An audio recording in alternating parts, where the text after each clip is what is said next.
එතකොට ලැන්ග්වේජ් එකක් ඉගෙන ගන්නකොට පැටවුනේ අපිට තියෙන්න ඕන මුලින්ම listening. ඇහුම්කම් දෙන්න ඕන. ඊළඟට ස්පීකින් අපි කතා කරන්න ඕන. ඊට පස්සේ රීඩින් කියවන්න ඕන. and writing ලියන්න.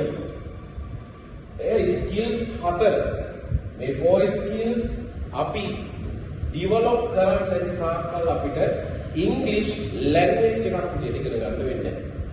ඒකට අපි හැමෝම එක වසරේ ඉඳලා 11 වසරට වෙනකන් ඉංග්‍රීසි ඉගෙන ගන්න.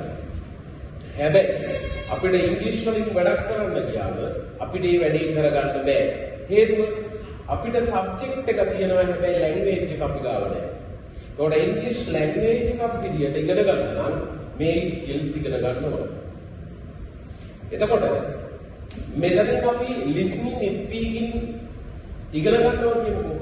මේ දවස්වල මගේ ක්ලාස් වලට අලුතෙන් ළමයි. එතකොට මේ අලුතෙන් එන ළමයි මගේ ක්ලාස් වල පුතේ මම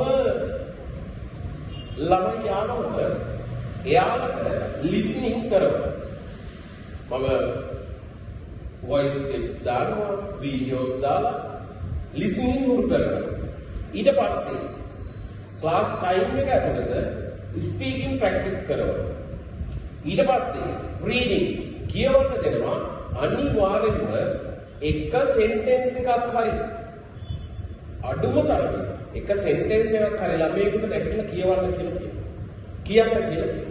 හැබැයි මේ දවස්වල මගේ ක්ලාස් එකට ළමයි එන මාළුකේ එයාලා මේ ක්ලාසස් ගිහිල්ලා ඒ ගිහිල්ලා දැන් මෙහෙට ආවිල්ලා මම ඔයාලගේ pupils book එක read කරන්න දුන්නාම එයාලට read කරන්න බෑ.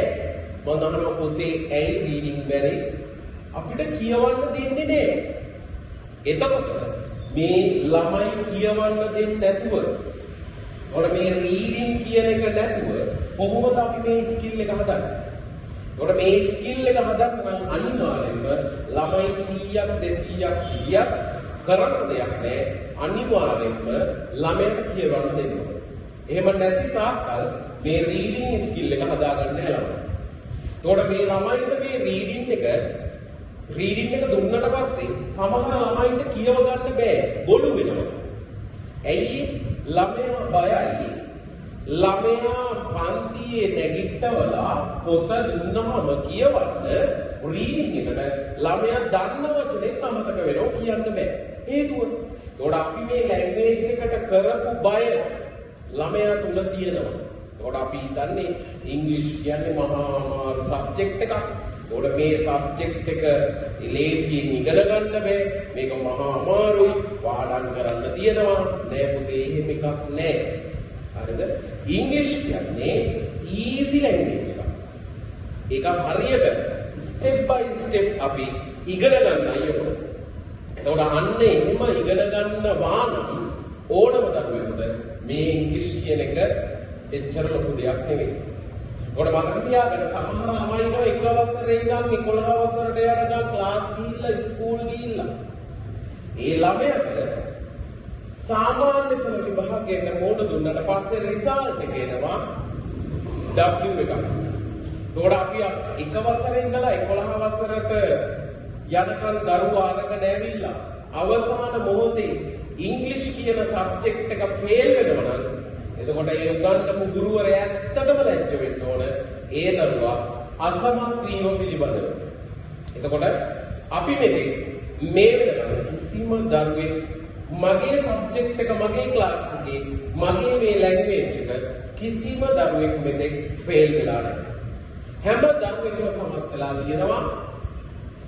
ඒ වගේම තමයි කියන්න ඕනේ අපි දරුවන්ට මේ ස්කිල්ස් හතරම උගන්වනවා. අපේ ආයතනයේ අපි අනිවාර්යයෙන්ම මේ ස්කිල් හතර හදනවා.